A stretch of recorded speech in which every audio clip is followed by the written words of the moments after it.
Hey guys, Ed from Paranormal Link, Ohio here, back at it again with another podcast episode. And we are going to continue on with our Cursed Objects season. And tonight is no different. I could not believe I didn't do this as the first episode. I completely had forgotten about it. And then I was doing some more research on cursed objects and I found it, the dybbuk box. The dybbuk box, I'm sure everybody knows the story behind the dybbuk box.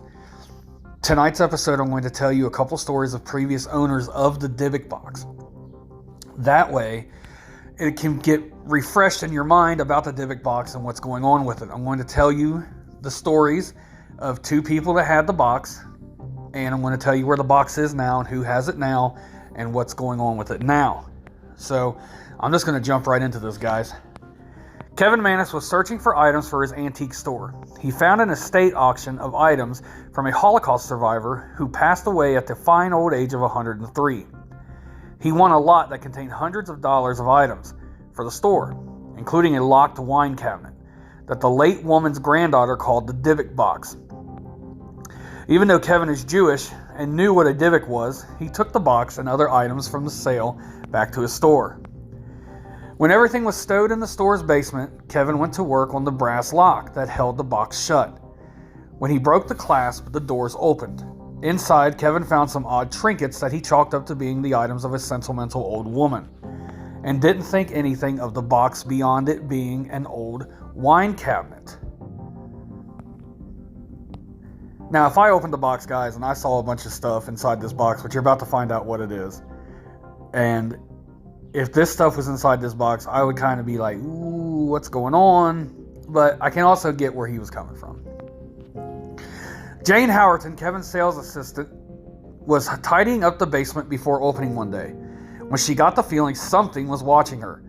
She had spent hours in the basement alone before, even to the point of being able to walk through it in the pitch dark. But never had she felt the sensation of being watched before. When Jane stepped away to answer the phone, she heard a noise and knew something was wrong. When she went to investigate, glass started breaking. Lights she had turned off came back on. She called Kevin, begging him to come back to the store. It sounded like something was taking a baseball bat to the inventory. When Kevin finally got there, the wrought iron door into the basement is locked. He hadn't locked it at all. On the other side, the lights were out. The light switch was useless. Pulling a flashlight, Kevin went to find Jane. All of the 4-foot fluorescent bulbs had been cast to the ground. Other light bulbs were shattered. When he finally found Jane, she swore at him and walked out, never to return. Kevin blamed Jane for the damage, as he could see no other explanation. I mean, if I go there to try to help this woman that has called me, begging me to come help, and I get there and then there's stuff broken everywhere and all she does is just cuss me out and leave, I'm going to say she did it too. And then she never came back. So I get where he's coming from. Later that October, Kevin thought he'd found the perfect birthday gift for his mother, the box. Kevin was called away shortly after giving her the box.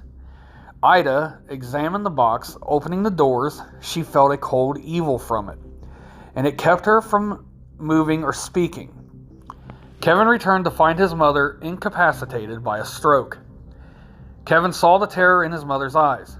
Kevin realized that the common denominator in the situation was the box. It was time to sell it.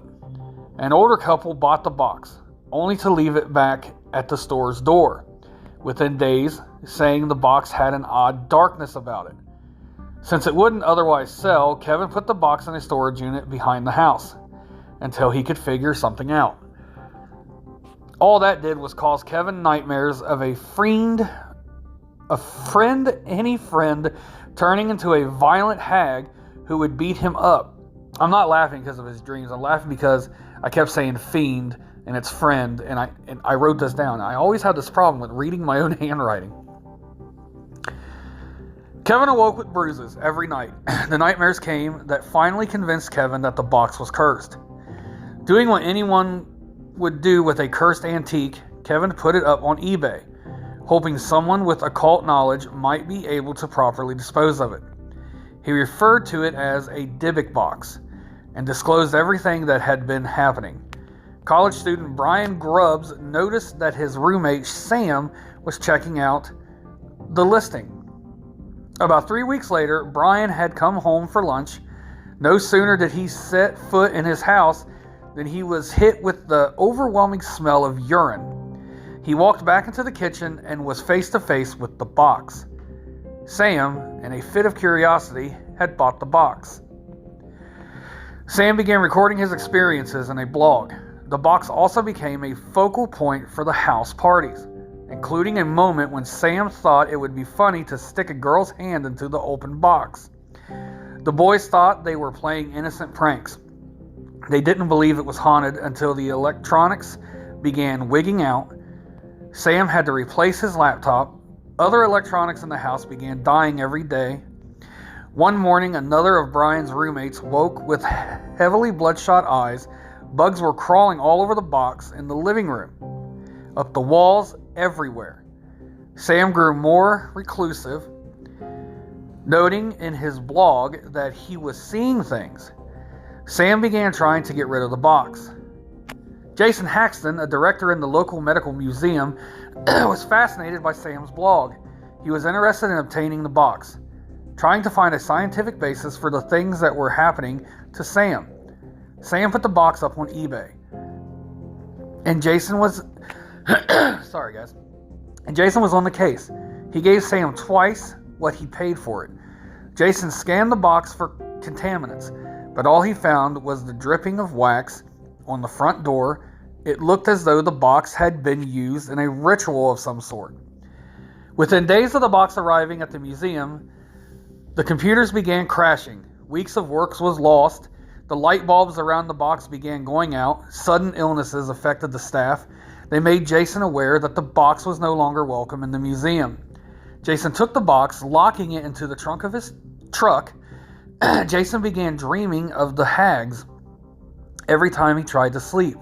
One night, Jason and his son were watching TV when his son saw something. Jason looked over and saw a black mass behind his son. Neither of them could figure out what on earth it could have been. Jason decided that the box needed to be isolated and sealed again. He took it to the basement of an unused rental property, left it there, and locked the door. He came home and took a ritual bath to cleanse himself of the evil of the box. It didn't work. Suddenly, he felt something tearing inside him. He began vomiting mucus outside of the door. His wife was panicked over a patch of bloody poison ivy. Jason decided to call Kevin Manis. Kevin went back to the house where he'd bought the box. There he met Sophie, the cousin of the old woman who'd passed away. Sophie told him the story of the box. Prior to World War II, seances were something of the rage. Sophie's cousin had made a makeshift Ouija board with embroidery on a handkerchief. During one of the seances, the group contacted what they thought was a dybbuk. It haunted them as it tried to get them to bring it across. The girls used the box to trap the dybbuk once it had come across to our world. See guys, Ouija boards, seances, bad things. Always bring something bad. Using the knowledge, Jason contacted rabbis and found the best way to seal the box. It has been hidden away for 7 years. No one has reported further activity. So far, for now, it is safe. Jason also said that he would never sell this box. There was no price I could get him to come off the box. Well, Zach Bagans, somehow, with I can only imagine an astronomical amount of money he had come up with to purchase the dybbuk box off this man, worked. And now Zach Bagans has the dybbuk box in his museum. He always keeps it encased in glass. He always takes care of it. Zach Bagans is good for taking care of what he needs to take care of in his museum. Say what you may say about Zach Bagans. Believe what you may believe about Zach Bagans. All I know is what I see and what I read. And so far, he seems to, respect the wishes of the spirits, the wishes of the dead, and the objects that he has. He seems to respect all that and follow the rules as he should. I don't know how he's like in a personal life with people, but I do know from what I see and what I read that the man is very good at what he does, and he is very respectful of the spirits and the afterlife. So if anybody could take care of it, it would be Zach Bagans. Now, I know Post Malone got to see the dybbuk box, and I believe he actually touched the dybbuk box. And the same thing started happening to him, the dreams, everything, until he was able to get rid of it. I believe the dybbuk box is a very real, very cursed object. I believe that who has it now, it is in very good hands. I believe the hiccup with Post Malone will never happen again. I still can't believe Zach let Post Malone touch the box. I do know that he had both Jason and Kevin in his museum, and they did an investigation with the box with both of them, and that was a very, very, very good episode. Like I said, say what you want about Ghost Adventures 2. A lot of people say they fake it. A lot of people say it's real. I watched the episode. It was very good. It was very entertaining. I believe that and a lot of things that he has in his museum are very real. I know some people that has actually gone through the museum. They feel things. They know. I mean, you can't fake feelings. Like feeling things, you can't. And a lot of people that I personally know has gone through his museum, and they feel the things they feel. They see the things they see. They hear the things they hear. And again, Zach is very good and very respectful of the dead and the spirit world, and he takes good care and follows the rules that he's supposed to follow with the objects that he has. I give props to Zach about that. I do. I really, really do. But I believe the dybbuk box is nothing to trifle with. A dybbuk is, it's a Hebrew demon. And demons are demons. Whether how you say their name or what, in what language you say their name, a demon is a demon is a demon. And they're here to do one thing: destroy us, conquer us, devour us. That's what they're here to do. And they do a damn good job of it.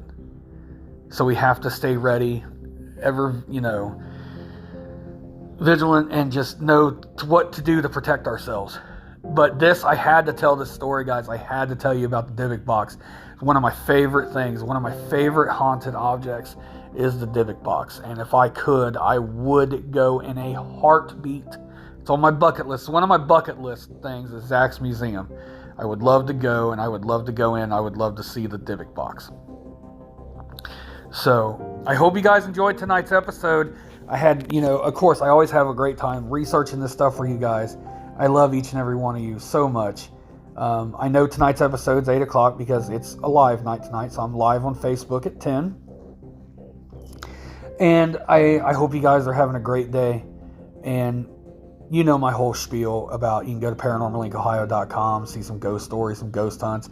Check out the crystals that we have for sale and our sage bundles that we have for all cleansing needs for sale, and the jewelry that goes along with all of that. You can go to Paranormal Link Ohio Groups, our group page on Facebook. There we talk about all things paranormal. You guys give me ideas for episodes. I look it up. I do the research. I do them for you guys. And sometimes I give you a shout out, and sometimes I have you on the show. TikTok and YouTube, Paranormal Link Ohio. We have old ghost hunts and ghost stories. Some podcast episodes are on YouTube. And of course, every podcast format out there is the Paranormal Inc. Ohio podcast. Every night at 10 p.m. except for Thursdays and Fridays, they are 8 p.m. because I am live on Facebook on Thursday and Friday at 10 p.m. So guys, I hope you guys enjoyed the episode. I know I say guys a lot. I've noticed that with a lot of episodes. And people are telling me that, like, you say guys a lot? I say guys a lot when I talk to you guys. So, I love you all. I hope you guys, see, there he goes again, enjoyed it. And hopefully I'll see you tonight live at 10 p.m. on Facebook at Paranormal Inc. Ohio. So, again, I ramble a lot too, guys. Yeah, I said guys again. All right, bye everybody. Thanks again.